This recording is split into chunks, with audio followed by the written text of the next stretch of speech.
Subscribe करें और bell दबाएं ताकि कोई खबर रह न जाए।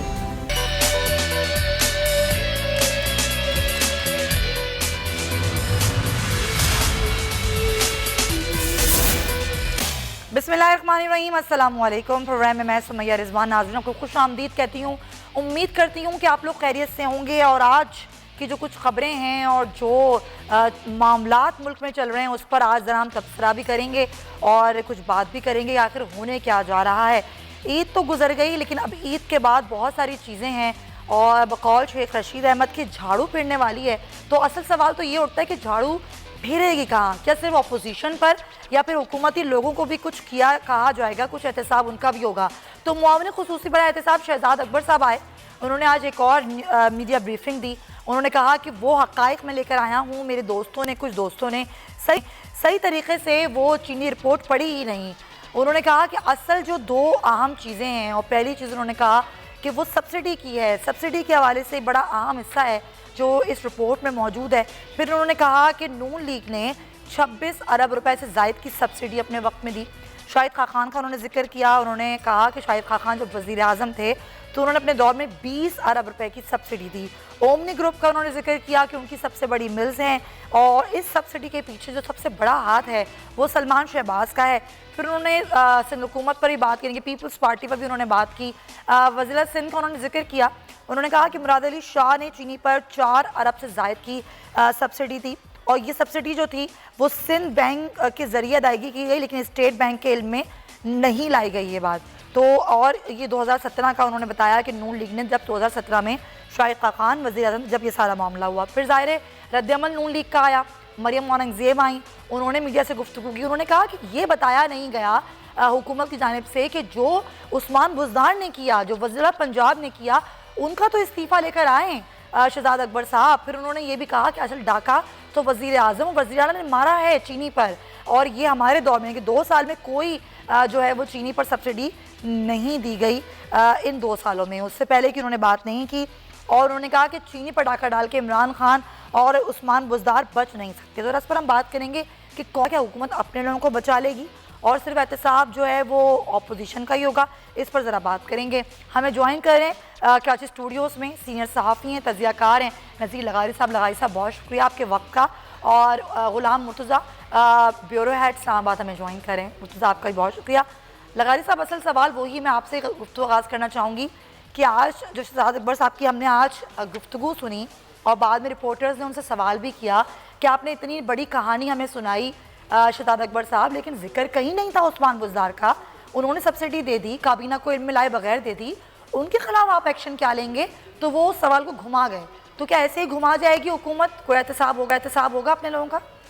नहीं, एहतसाब तो इसी तरह घुमाया जाता रहेगा। अच्छा, अगर इन्होंने कुछ करना होता तो इनके पास जब वज़ीर आज़म ने हल्फ नहीं उठाया था उससे पहले वो गए थे एक इंक्वायरी के लिए, नैब के रूबरू पेश हुए थे और वहाँ पर जाकर उनसे पूछा गया था कि जनाब हुजूर आप ये हेलीकॉप्टर इस्तेमाल करते रहे हैं, ये हुकूमत खैबर पख्तूनख्वा का हेलीकॉप्टर था, वो आप इस्तेमाल करते रहे, आप क्या, आपकी हैसियत क्या थी, आप किस हैसियत में उसको इस्तेमाल कर रहे थे, आपका स्टेटस क्या था? इस बारे में अभी तक इंक्वायरी या उसके बारे में कोई पेशरफ्त या उसके सिलसिले में कोई चीज़ अभी तक सामने नहीं आई है।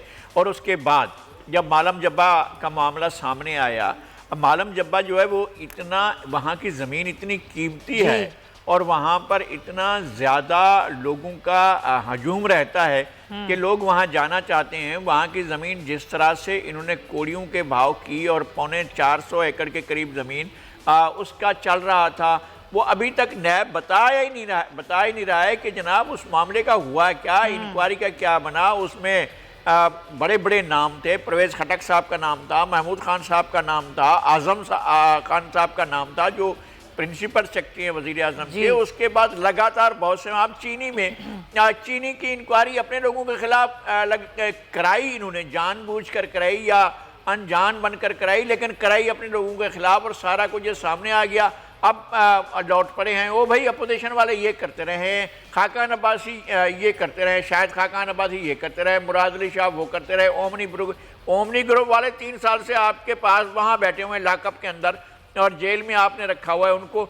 आप ओमनी ग्रुप वालों का हिसाब तो लें, आप जिस तरह चाहें हिसाब, लेकिन ये क्या बात हुई कि जब आप लोगों के बारे में सवाल पूछा जा रहा है, जब उस्मान गुज़ार के बारे में सवाल पूछा जा रहा है, जब जहांगीर तरीन के बारे में, जब खुसरो बख्तियार के बारे में, जब हाशिम जवां बख्त के बारे में पूछा जा रहा है, तो अब उनके जवाब देना। अब बताएं कि क्या होगा। का इजलास हुआ, फिर काबीना के इजलास में मंजूरी हुई, क्या उस पर सवालिया निशान नहीं है? नहीं, मेरा ख्याल है कि एक एक चीज़ सवालिया निशान है और शायद कभी एक एक चीज़ के बारे में पूछा भी जाएगा। अच्छा, एहतसाब होता है नहीं होता है पाकिस्तान में, मुझे इसका अंदाज़ा नहीं है और मुझे ये शक है कि एहतसाब के नाम पर खेल होता है, हाँ। एहतसाब के नाम पर ड्रामा होता है, हाँ। एहतसाब के नाम पर उन आवाज़ों को कुचलना होता है जो आवाज़ें लोगों को हकीकत बता रही होती हैं। असल में लोगों को चुप कराने के लिए एहतसाब, अपने लोगों का एहतसाब कौन करेगा? 3 महीने तक लोगों को रखते हैं कि जी आप जाइए, एक ड्राइंग रूम में रहकर आ जाइए, फिर वापस आते हैं, फिर वजीर बन जाते हैं, फिर मुशीर बन जाते हैं, फिर भार उठा लेते हैं। और इस इल्जामात के बाद वजारतें तब्दील की गई, बंदों को नहीं हटाया गया, सब अपनी अपनी जगह पर हैं। बिल्कुल यही है। लेकिन अब वही बार बार हम तो सवाल उठाएंगे, हम तो पूछेंगे। जब नारा लेकर आई पाकिस्तान तहरीक इंसाफ कि जी सबका एहतसाब हो, करप्शन फ्री पाकिस्तान होगा, मुर्तज़ा आप ज़ाहिर आप जर्नलिज्म करते हैं, आप बहुत करीब से ख़बरों को देखते हैं। इन 2 सालों में यह एहतसाब का नारा लगाने वाली हुकूमत ने अपने लोगों का कितना एहतसाब किया? क्या इनके इस 2 साल की हुकूमती दौर में जो करप्शन हुई, जिसको ये कह रहे हैं कि हम लेकर आए सामने, लेकिन सामने लाना एक असल मैटर है और उस पर एक्शन लेना एक अलग मैटर है। आपका क्या ये सहाफ़ती आपकी भी एक्सपीरियंस है, आप क्या समझते हैं, कोई एक्शन होगा या सिर्फ बातें ही बनाई जाएंगी? बिस्मिल्लाहिर्रहमानिर्रहीम, बहुत शुक्रिया जी। जो सूरत हाल इस वक्त तक मौजूद है मौजूदा हुकूमत की, उसमें हम ये देख रहे हैं कि एहतसाब वन साइडेड हो रहा है। सही। और एहतसाब भी नहीं हो रहा, बल्कि एहतसाब के नाम पे इल्ज़ाम तराशियाँ जो हैं वो एक दूसरे के ऊपर की जा रही हैं। एहतसाब अगर करना है तो उसके लिए टेक्निकल वजूहात जो हैं उनके मुताबिक और फिर इस तरह से किया जाए कि वो होता हुआ नज़र आए। अगर हम बुनियादी तौर पे इस अगर चीनी रिपोर्ट के ऊपर ही अगर हम बात कर लेते हैं तो किसी भी दौर में सब्सिडी जो है वो दी जाती रही है, वो मुशर्रफ दौर हो, वो जरदारी साहब का दौर हो, वो नवाज लीग का दौर हो या ये मौजूदा दौर है, तमाम अदवार में सब्सिडी दी जाती रही है। और सब्सिडी का इस्तेमाल क्या उसके अगेंस्ट हमें ज़र मुबादला मिला, क्या वो चीनी एक्सपोर्ट हुई, ये सवाल होता है। अगर वो चीनी एक्सपोर्ट नहीं हुई और ज़र मुबादला नहीं आया, मिल्स ने अपनी प्रोडक्शन जो है वो यहीं पे इस्तेमाल कर ली, तो फिर ये एक क्राइम होता है। अदरवाइज़ ये बिल्कुल नॉर्मल चीज़ है। लेकिन यहाँ पे मौजूदा रिपोर्ट में ये लिखा गया है कि जो इस वक्त सब्सिडी दी गई है उसकी ना तो ज़रूरत थी और ना ही ये चीनी एक्सपोर्ट हुई है। और ये ख़ुद लिखा गया है कि एक जो 40 एक्सल्स का जो वो एक बड़ा जो ट्रेलर होता है जिस पे तकरीबन कुछ 40 टन के करीब चीनी आती है, उसका लिखा गया है कि 70 टन 80 टन चीनी इसके ऊपर रवाना की गई है। तो वो एक बोझ ही नहीं उठा सकता, वो अपना जो ट्रेलर है तो उसके ऊपर इतना बोझ डबल जो है वो डाल के, तो यहीं पे चीनी इस्तेमाल हुई है। तो ये बहुत ज़्यादा बड़े क्राइम्स हैं जिनको देखना है। दूसरी बात ये है कि ये क्यों इस वक्त करवाएगी, बड़ा वावेला किया जा रहा है कि हमने इसको चीनी रिपोर्ट को पब्लिक कर दिया है। चीनी रिपोर्ट में कुछ जिम्मेदारों को बचाने की कोशिश की गई है, आल्दो कुछ लोग के नाम भी आ गए हैं, लेकिन इंचार्ज वज़ीर आज़म साहब खुद हैं। उन्हें इस मामले में वजाहत देनी होगी, उनको बताना होगा कि वो क्यों समरियों के ऊपर साइन करते रहे बतौर कैबिनेट के जो वज़ीर आज़म हैं, और उन्होंने उनके रूबरू पेश होती रही समरियाँ और वो उन्होंने उसको मंजूर किया। क्या वो ज़िम्मेदार नहीं हैं? क्या वो इंचार्ज वज़ीर के तौर पे कांग्रेस के इंचार्ज वज़ीर हैं वो, क्या वो उसके ऊपर ज़िम्मेदार नहीं हैं? क्या दवाइयों की जो सूरत हाल है उसमें वो इंचार्ज वज़ीर हैं, क्या वो उसमें ज़िम्मेदार नहीं हैं? और इसके साथ साथ आटा स्कैंडल, ये भी आपके सामने है बात कि उसमें भी जो लोग रिस्पॉन्सिबल हैं उनको इधर उधर किया गया है, लेकिन उनके खिलाफ कार्रवाई कोई नहीं की गई है। और ये इस तरह से अंदर की खबर बताएं मुर्तज़ा, बिल्कुल कार्रवाई तो अभी तक नहीं की गई। अंदर की खबर क्या है कि अब ये जो रिपोर्ट की गई है पब्लिक, अब उसके बाद क्या होगा? असल सवाल तो यही उठ रहा है, यह एहतसाब सिर्फ नून लीग और पीपल्स पार्टी के लिए ही होगा या अपने लोगों को भी कुछ कहा जाएगा, यानी कि उनके खिलाफ भी कोई केसेस बनेंगे, कुछ रेफरेंसेस तैयार होंगे, या कुछ भी नहीं होगा? अभी आने वाले दिनों में ये ख़बर है कि कुछ लोगों के मुतालिक जिनको कुर्बानी का बकरा बनाना है, 2-3 लोगों को इस हवाले से सवालात भी होंगे उनसे। फ़र्स्ट ऑफ़ ऑल तो पहले ये फ़ैसला होगा कि क्या इसकी मज़ीद इंक्वायरी जो है वो FIA करेगा या इसको नैब के पास भेजा जाएगा। हाँ। अगर FIA को ये इंक्वायरी जाती है तो अल्टीमेटली FIA जो उनके पास इख्तियारात हैं पाकिस्तान पिनल कोड के तहत, वो उनको इस्तेमाल करते हुए इसके ऊपर, क्योंकि इसमें मनी लॉन्ड्रिंग भी हुई है, इसमें फिगर फज भी हुए हैं, इसमें एक्सपोर्ट के नाम पे सब्सिडी भी हुई, इसमें 8-10 क्राइम्स जो हैं, TTs का मामला भी है। ये तमाम चीज़ें इसमें करीबन 6-7 क्राइम्स हैं और इनका बेहतरीन और स्पीडी जो जस्टिस है वो FIA इसके हवाले से दे सकता है। नैब के पास इसका कोई स्पीडी हल नहीं है, और अगर नैब में चला जाता है तो फिर आप ये समझ लें कि इस मामले के ऊपर मट्टी डाल दी जाएगी, और फिर इसी तरह से जिस तरह से थोड़ी बहुत मीडिया के ऊपर बात की जाती है कि इसके ऊपर ये, और उसके बाद फिर जमानत हो जाएगी, फिर वो तो फिर कुछ हुआ ही नहीं ना, फिर तो बस एक स्टैंप लग गई कि जी हम नैब के पास चले गए, नैब ने गिरफ्तार कर लिया, लेकिन उसके बाद होना कुछ भी नहीं है।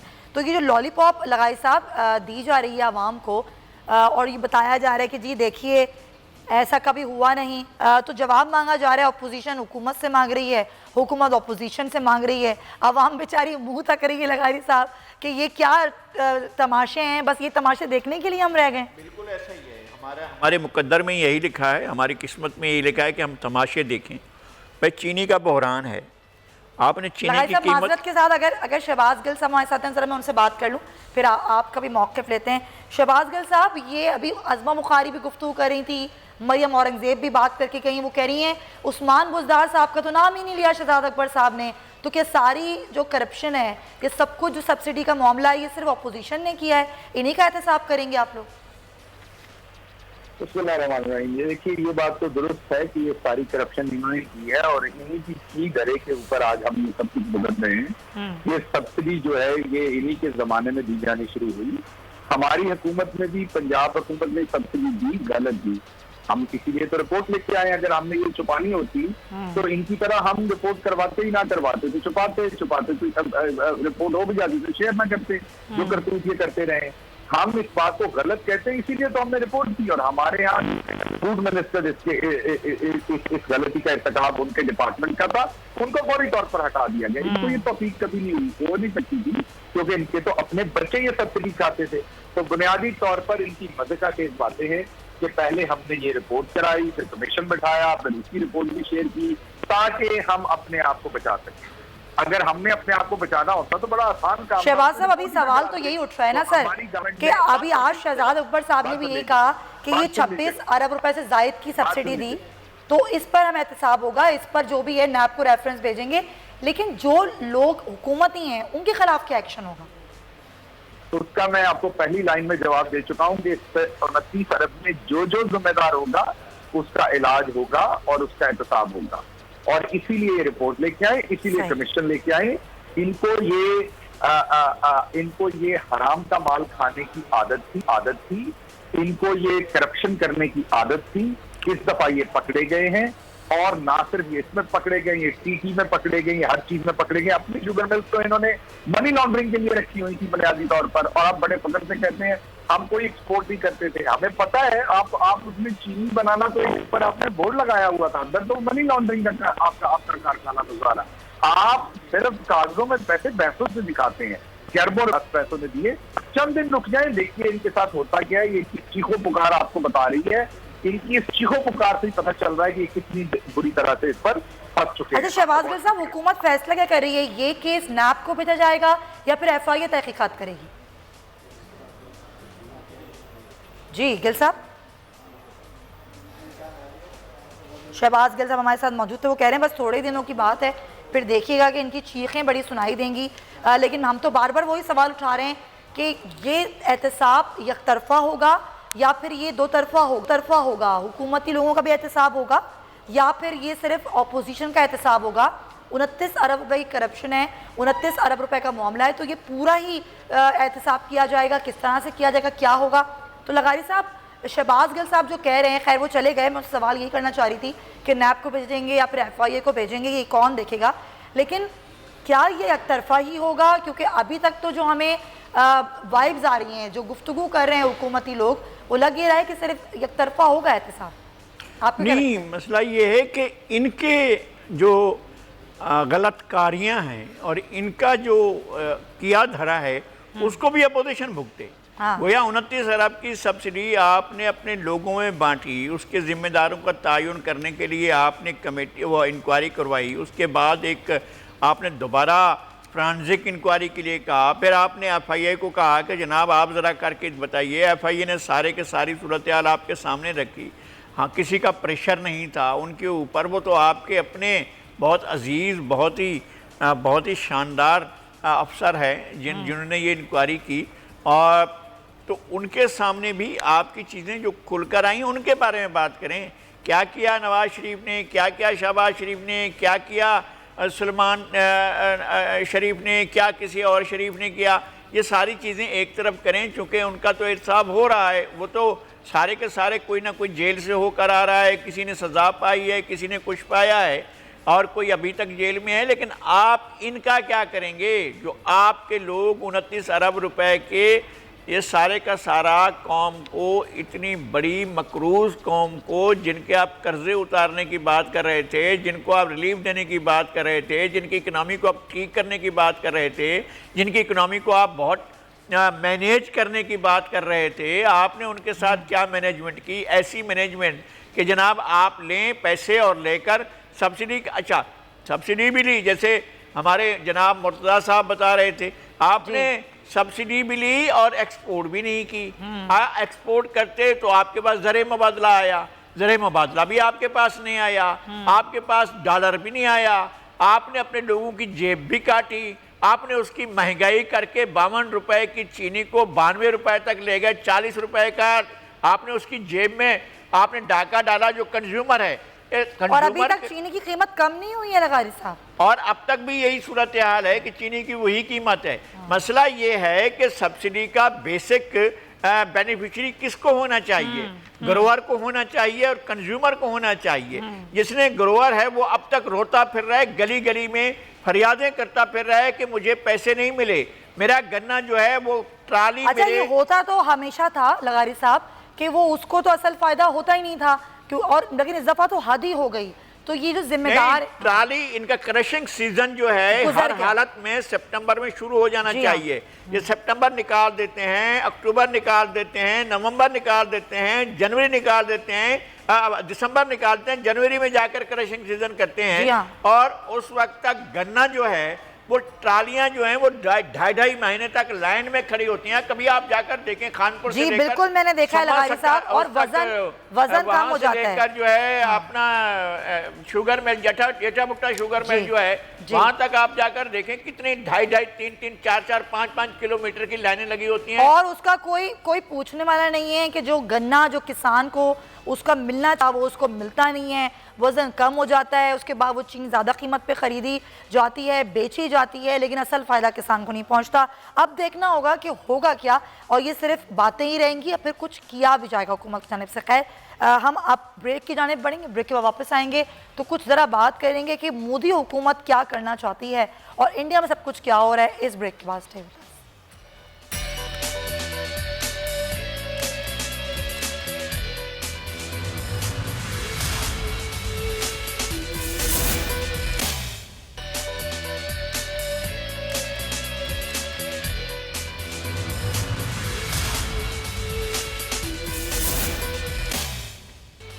Welcome back to the show. वज़ीर-ए-आज़म इमरान खान ने आज एक ट्वीट किया। अपने ट्वीट में उन्होंने कहा कि पाकिस्तान को भारत से फॉल्स फ्लैग ऑपरेशन का खतरा है। ये फाशिस्ट मोदी न सिर्फ अक़लियतों बल्कि ख़त्ते के अमन के लिए भी ख़तरा है।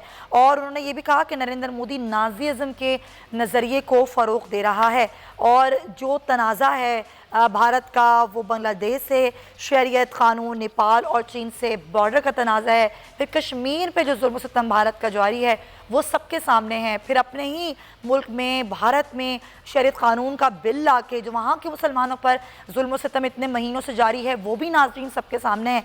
इसी पर ज़रा हम बात करेंगे कि आगे होने क्या जा रहा है और पाकिस्तान को करना क्या होगा, पाकिस्तान का इक़दाम क्या होना चाहिए। हमें ज्वाइन कर चुके हैं ब्रिगेडियर टायर हारिस नवाज साहब। हारिस साहब, बहुत शुक्रिया। ये बताइएगा कि आज जो वज़ीर-ए-आज़म ने ट्वीट किया है और कई बार ये बात हुई है कि एक फॉल्स फ्लैग ऑपरेशन करना चाहता है भारत। हम ये बता भी चुके हैं दुनिया को, कई बार इस बात की आगाही दे चुके हैं, लेकिन खुद पाकिस्तान को क्या करना चाहिए? ऐसे फॉल्स फ्लैग ऑपरेशन की कोशिश कई बार कर चुका है भारत और उसको मुंह की खानी पड़ी है, अब भी ऐसा ही होगा, लेकिन और क्या करना चाहिए, क्या प्लानिंग क्या होनी चाहिए पाकिस्तान की?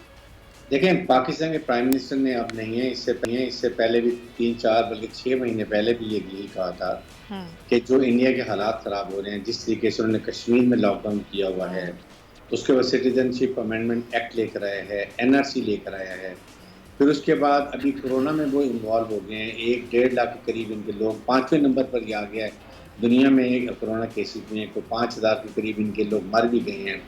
And they miserably fail to control and to implement a policy control, वो भी बात हो गई है। उसके बाद अगर आपने देखा हो कि कल के अखबार में न्यूयॉर्क टाइम्स में अपनी साहबी ने एक बहुत ज़्यादा इनके बारे में लिखा भी है कि दे मिजरेबली फेल, इनकी चालाकियाँ जो सबको पता चल गई हैं, ये क्या चाहता है, नाकामियों को फेल जो अपनी पॉलिसी है उसको ये अपने अवाम की अटेंशन डाइवर्ट करना चाहता है। और इसके लिए प्राइम मिनिस्टर पाकिस्तान ने बड़ी क्लियर दुनिया को वार्न किया है, फॉरेन मिनिस्टर ने सेक्रेटरी जनरल यूनाइटेड नेशन को भी लेटर लिख दिया है, सबको बता दिया कि what is going to happen. Even हमने चाइना को, रशिया को, तमाम मुल्कों को बताया हुआ है, लेकिन पाकिस्तान ने अपनी तैयारी पूरी की है। इंडिया को पता है कि हमारी फौज बैटल हार्ड है, हमने उसकी मिसाल आपको 27 फरवरी को बहुत अच्छे तरीके से दे दी थी, जब आप वो जहाज भी गिराए, पायलट को वापस किया कि हमने अमन का पैगाम दिया, और साथ ये भी था कि इस अमन के पैगाम को आप हमारी कमजोरी मत समझे, ये क्लियर। इसलिए हमने पूरी अभी प्राइम हमारे चीफ आर्मी स्टाफ ईद पे भी लाइन ऑफ कंट्रोल पे गए हुए थे, ईद गुजारी है, तो उसको पैगाम दिया, मोरल है किया, और इंडिया को मैसेज दिया कि we are ready, don't any miss adventure. इसलिए हमने अपनी पूरी तैयारी की हुई है, 24 घंटे हमारे ट्रिप तैयार हैं और हम उनको सबक भी सिखा देंगे। लेकिन ये एक ऐसा फासिस्ट किस्म का एक्सट्रीमली हिंदू इंतहा पसंद है आरएस विंग का कमांडर, जो जिस तरह जर्मनी को हिटलर ने तबाह किया था, इस तरह ये अपने मुल्क को तबाह करने के लिए बैठा हुआ। और आपके सामने इसके बाद इसने जब कश्मीर में कब्जा किया, साथ लद्दाख में किया, तो चाइना से बहुत नाराज था। वहाँ इसको बड़े सख्त तरीके से इसको वहाँ से भगाया, 20 एरिया को कब्जा कर लिया, 5,000 ट्रुप्स ले गए हैं। इसका ट्रुप्स ले गए, 6 ट्रांसपोर्ट तैयारों में अपने ट्रुप्स को लॉजिस्टिक सामान में लेके गया। मकसद ये था कि उधर से शारे रेसम सिल्क रूट हो, सी पैक का रूट है, दिल्ली बल्तिस्तान जाता है, वहाँ पर इसको तंग करे, वो चाइना ने भी इसको निकाल दिया वहाँ से। तो अब हर जगह इसको मार पड़ रही है, इधर से कश्मीरी मारेंगे इसको, अगर मिसएडवेंचर करेगा तो पाकिस्तान की फौज मारेगी, उधर चाइना इसको मारेगा, इसका कोई जगह नहीं है। इसका अब इसका काउंटडाउन शुरू हो चुका है। Point taken. मुर्तज़ा, हुकूमती बयानात होते हैं, ज़ाहिर है हुकूमत अपना एक नैरेटिव रखती है, आलमी दुनिया को भी इस हवाले से बताया जाता है कि हुकूमत क्या कर रही है, लेकिन मुर्तज़ा आप क्या समझते हैं कि जो हमारी तैयारियां हैं और जिस तरीके से हम लेकर चल रहे हैं मामलात को, तो कोई भी फॉल्स फ्लैग ऑपरेशन करने की जसारत करे भारत, हम तो रखते हैं मुंह तोड़ जवाब देना और पूरी हमारी तैयारी भी होती है, लेकिन उसके अलावा जो नैरेटिव बिल्डअप किया जाता है पूरी दुनिया के सामने, उसको आप किस तरह देखते हैं कि एक बेहतर, एक अच्छा काम और एक प्रॉपर नैरेटिव बिल्डअप करने में कामयाब रही है पाकिस्तानी हुकूमत अब तक? जी बिल्कुल, जिस तरह से कश्मीर की जो सूरत हाल है, बुनियादी तौर पे भारत अपना दुश्मन खुद बन चुका है और हम देखते हैं कि खित्ते का हर मुल्क भारत से तंग है। नेपाल एक छोटा सा मुल्क है, लेकिन उसके एक सोल्जर की फुटेज जो है वो कल वायरल हुई सोशल मीडिया पे। उसने कहा कि मुझे कोई इंडियन नज़र आया तो मैं काट के रख दूंगा उसको। यही सूरत हाल आपको बांग्लादेश के सरहदों पर नज़र आ रही है, यही सूरत हाल आपको पाकिस्तान की सरहदों पर नज़र आ रही है, यही सूरत हाल आपको चीन की सरहदों पर नज़र आ रही है। क्या तमाम फ्री कैंप जो हैं वो गलत हैं जिनके साथ इनकी सरहदें मिलती हैं? क्या वो तमाम लोग गलत हैं? श्रीलंका के साथ भी इसी तरह के ताल्लुकात हैं। तो खित्ते में ये झूठी बदमाशी कायम करने का जो इनका शौक़ है, ये हमने इससे पहले भी पूरा किया है, और अगर इस वक्त भी किसी तरह के एडवेंचर की कोशिश की गई तो याद रखिए कि शायद इस दफ़ा इस तरह का सिलसिला होगा कि चारों तरफ से भारत की जानिब जो है वो पेशकदमी होगी। और ये नहीं है कि पाकिस्तान करेगा, और भी दीगर सरहदें जो हैं उनकी जानिब से भी कुछ ना कुछ वहाँ पे ज़रूर होगा और वो मुल्क बहुत ज़्यादा तंग है इनसे। जो नैरेटिव बिल्ड करने की बात है, ये हमारा नैरेटिव हम बिल्ड नहीं करते, फ़ौज पाकिस्तान के हवाले से नैरेटिव ऑटोमेटिकली बिल्डअप होता है। अब आप न्यूयॉर्क टाइम्स की स्टोरी को देख लें, क्या वो हमने वो की है? वहाँ पे उन्होंने क्या, आज़ाद मीडिया है, वो खुद सारी चीज़ें देख रहे हैं। आप यूनाइटेड नेशंस की जो ह्यूमन राइट्स कमेटी है, आप उसकी रिपोर्ट देख लें कि हमने उनको कहा है कि मोदी फाशिस्ट है, हिटलर है, वहाँ पे अक़लियतों के साथ जुल्म सितम करता है, कश्मीर में जुल्म सितम कर रहा है, अपने हमसायों के साथ अच्छे ताल्लुकात नहीं चाहता। तो ये यूएनओ की रिपोर्ट है। आपको हर जगह पे इस तरह के लोग नहीं मिलेंगे कि कुछ लोग रिपोर्ट्स को दबाते हैं, वो उसको हाईलाइट नहीं होने देते। लेकिन इंडिया के हवाले से जिस तरह की उसकी पॉलिसीज़ हैं, अपने अवाम के हवाले से भी और इर्द गिर्द के ममालिक के हवाले से भी, वो खुद ब खुद नैरेटिव बिल्ड करती हैं। हम पाकिस्तान नैरेटिव बिल्ड नहीं करता, हमारी मुसल्लह अफवाज ये इनके काम ही ऐसे हैं, ये दुनिया खुद ऑब्जर्व करती है, इनके काम ही ऐसे हैं, ऑब्जर्व करती है। बिल्कुल सही, दुनिया ऑब्जर्व भी करती है और दुनिया इनकी चीजों को ये खुद काम खोल भी नहीं देती है। कहना चाहिए,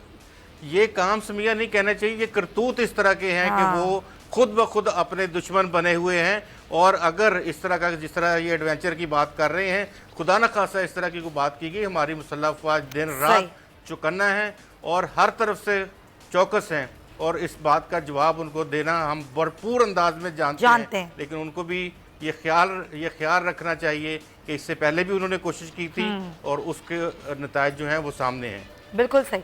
लगाई साहब, ये जो आरिफ साहब ने बात की, काउंटडाउन शुरू हो चुका है अभी इंडिया का, ये बात आप इसकी तायद करेंगे? मेरी गुजारिश ये है कि मैं तो पहले से कह रहा हूँ, और ब्रिगेडियर हारिस नवाज़ साहब का बड़ा विज़न है, बहुत फार साइटेडनेस है और मुर्तज़ा ने बहुत कैलकुलेटिव बातें की हैं।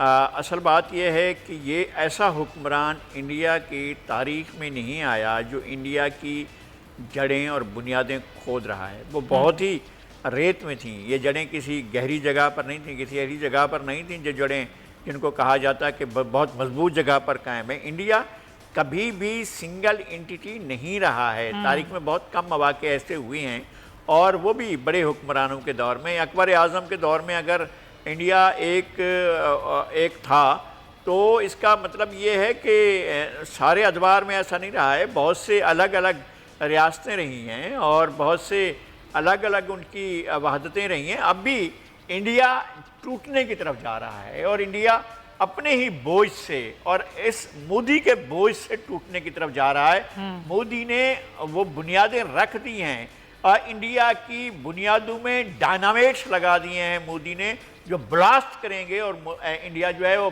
टूट जाएगा। हमें इस बात की बिल्कुल यकीन है। अगर मोदी तो ये इस टर्म के लिए आया है, अगर एक दफ़ा और भी इस तरह की गलती होती है और इंडियन लोग जो हैं इसका इक़्तिदार जारी रखते हैं तो फिर इंडिया जो है टुकड़े। अब लद्दाख चला गया है ना, 40% से ज़्यादा, 50% से ज़्यादा लद्दाख चला गया है इंडिया के हाथ से। और इंडिया क्या कर सका है, इंडिया को अंदाज़ा नहीं है। देखें है क्या सूरत हाल।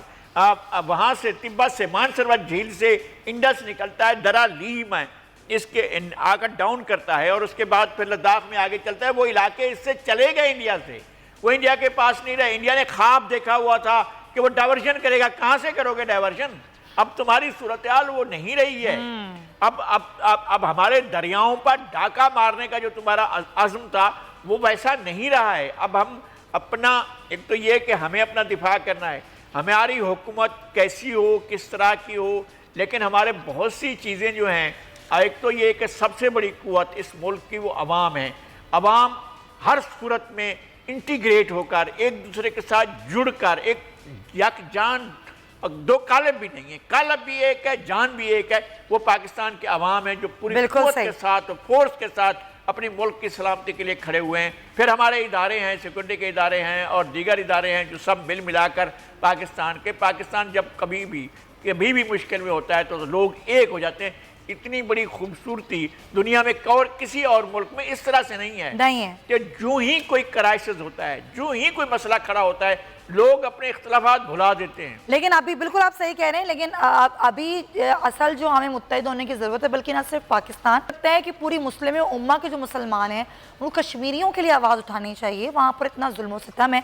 हम ब्रेक लेंगे। मुर्तज़ा आपका बहुत शुक्रिया, आप हमारे साथ मौजूद है। हारिस नवाज़ साहब हमारे साथ ही मौजूद हैं। हम थोड़ी सी और इस कश्मीर के इशू पर और जो मोदी के जो तमाम तर काले करतूत हैं इन पर हम बात करेंगे इस ब्रेक के बाद भी। Stay with us.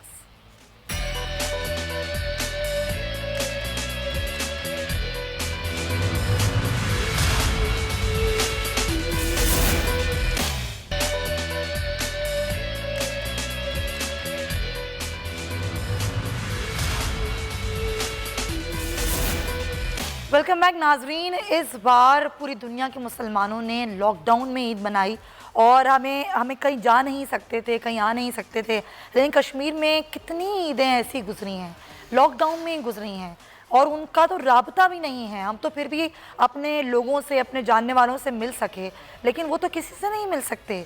वहाँ पर इंटरनेट सर्विस भी नहीं है। तो सोचें कि उनके शब व रोज़ कैसे गुजरते होंगे। और जो अब मनसूबा बना रहा है नरेंद्र मोदी कि कब्ज़ा कर ले वो मकबूजा कश्मीर पर, तो वो कर ही चुका है और वो आज़ाद कश्मीर की तरफ भी नज़रें गाड़े बैठा है, तो उस पर तो कामयाब वो कभी नहीं हो सकता। हारिस साहब, यही इसी बात का जिक्र आज वज़ीर आज़म ने किया और कई बार कर चुके हैं कि ये जो अब चाहता है मोदी, जो एक उसका जो हिंदुत्व नज़रिया है, वो काम वो मकबूजा कश्मीर में भी कर रहा है, वो अपने मुल्क में भारत में भी कर रहा है। तो दुनिया तो देख रही है, लेकिन दुनिया कर क्या रही है, ये सवाल असल है। देखें सुमैया, बात यह है कि हमें 1-1.5 महीने से हम लॉकडाउन में हुए, लेकिन हमें घर में दुनिया की हर फैसिलिटी, इंटरनेट भी था, फैमिली भी थी, बाकी सैलरीज भी लोगों को मिल रही थी, छोटा मोटा कारोबार भी चल रहा था, सब कुछ चल रहा था। आप सोचें 10 महीने से 80 लाख कश्मीरी मुसलमान टोटल लॉकडाउन में, ना उनका कारोबार है, ना उनका कोई ऑफिस है। औरतों बच्चों को वो मार रहे हैं, जंग लड़कों को वो अरेस्ट करके लेके जा रहे हैं, आगरा की जेलों में लेके जा रहे हैं, उनके बागात ज़मीन पे रेज कर दिए, काट दिए उनके, बिल्कुल जो इतने खूबसूरत वहाँ की जन्नत की वैली थी उसको ख़त्म कर दिया। और सेकंड ये कि मैं ये इतने बड़े जो ह्यूमन राइट्स के चैम्पियंस होते हैं, उनकी इंसानियत की बदावत होती है, क्या उनको ये नज़र नहीं आता? क्या ये यूरोप में होता, अमेरिका में होता या किसी क्रिश्चियन मुल्क में होता, तो मैं देखता हूँ किस तरह पूरी दुनिया की ह्यूमन राइट्स ऑर्गेनाइजेशन आ जाती है। खाली लिप सर्विस का कोई फ़ायदा नहीं है। यूनाइटेड नेशन सेक्रेटरी जनरल कह रहे हैं बड़ा जुल्म हो रहा है, ह्यूमन राइट्स ऑर्गेनाइजेशन कह रही है जुल्म हो रहा है। अभी हम यूएस कमीशन आया रिलीजन फ्रीडम के ऊपर, उन्होंने क्या कुछ नहीं के बारे में कहा। प्रॉब्लम ये है कि एक तो नंबर 1 के we have to be strong, हमें अपना नैरेटिव उस तरह नहीं लेकर गए जैसे ले जाना चाहिए। कश्मीर की आवाज़ पाकिस्तान है, कोई भी उनका शहीद होता है वो पाकिस्तान के झंडे में उनको दफन करते हैं। तो Pakistan whatever we could do here जाने, but we should follow. Foreign office के फॉरेन मिनिस्टर कितने विजिट किए हैं बाहर के मुल्कों के, कितने मुल्क किए, 15 जो 5 परमानेंट 10 नॉन परमानेंट, उनसे कितनी मीटिंग्स की हैं, यूरोपियन यूनियन में कितनी दफ़ा गए हैं। सिर्फ यहाँ पर उर्दू में बातें करने, it doesn't bother, it doesn't help to anything, it's no purpose. आप वहाँ पर दुनिया को ये बाय करना है, उनको बताना है कि पाकिस्तान और इंडिया 2 न्यूक्लियर मुल्क सही। Kashmir is the flash point, और ये एक्चुअली अभी अगर कोई भी प्रॉब्लम पाकिस्तान बड़ा रिस्ट्रेन कर रहा है, इंडिया तो पूरी कोशिश कर प्रोवोक करने की। जो बात करते हैं हर हम प्रोवोक नहीं होते हैं, इसलिए वी अंडरस्टैंड कि हम एक रिस्पॉन्सिबल मुल्क हैं कि इसके क्या असरात होंगे इस खित्ते में और दुनिया में क्या होंगे। सही बात है, पूरा खित्ता भुगतेगा ना फिर इस चीज को। आप मुसलमान देखें आपके ओआईसी कहाँ, ओआईसी सही बात है, अब कोई उनका रोल है क्या? ये क्यों बनाई गई थी? यूनाइटेड नेशन नहीं समझ नहीं आता। ओआईसी हो गई, यूएन हो गई, पूरी दुनिया में जहाँ जहाँ मुसलमानों पर जुल्म हो रहा है, और कश्मीर तो सबसे ज़्यादा सरे फहरिस्त है। वहाँ पे जो जुल्म है उसके लिए किया क्या जा रहा है, ये सवाल मैं कर रही हूँ लगारी साहब। जो हुकूमती तैयारियाँ हैं, जो हुकूमती बातें हैं, जो हुकूमती बयानियाँ हैं, सिर्फ यही काफ़ी है? लेकिन यह जो वो हारिस साहब कह रहे हैं कि हमारी मीटिंग्स होनी चाहिए थी, हमारा फॉरेन ऑफिस अपनी हिलजुल दिखाता, थोड़ी एक्टिवनेस दिखाता, वो तो हमें नज़र नहीं आती। क्या क्या काम करने की ज़रूरत है अभी हमें? देखिए ब्रिगेड साहब ने बिल्कुल कैलकुलेटिव बातें की हैं, बहुत ही जमी हुई बातें की हैं और सही बातें की हैं।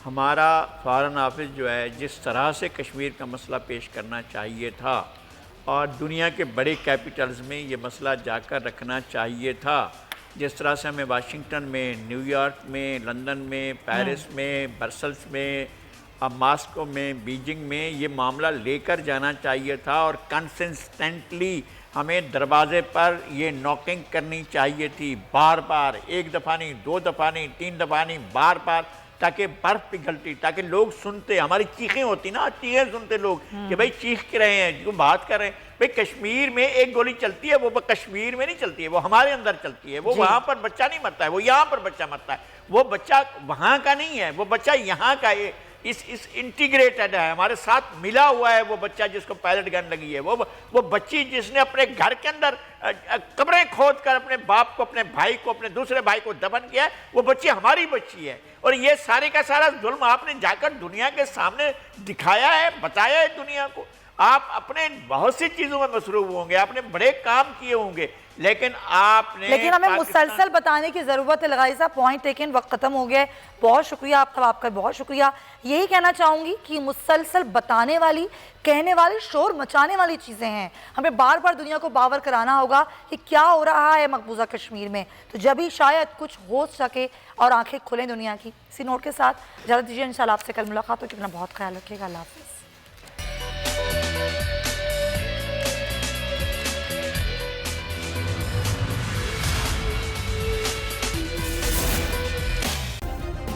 सब्सक्राइब करें और बेल दबाएं ताकि कोई खबर रह न जाए।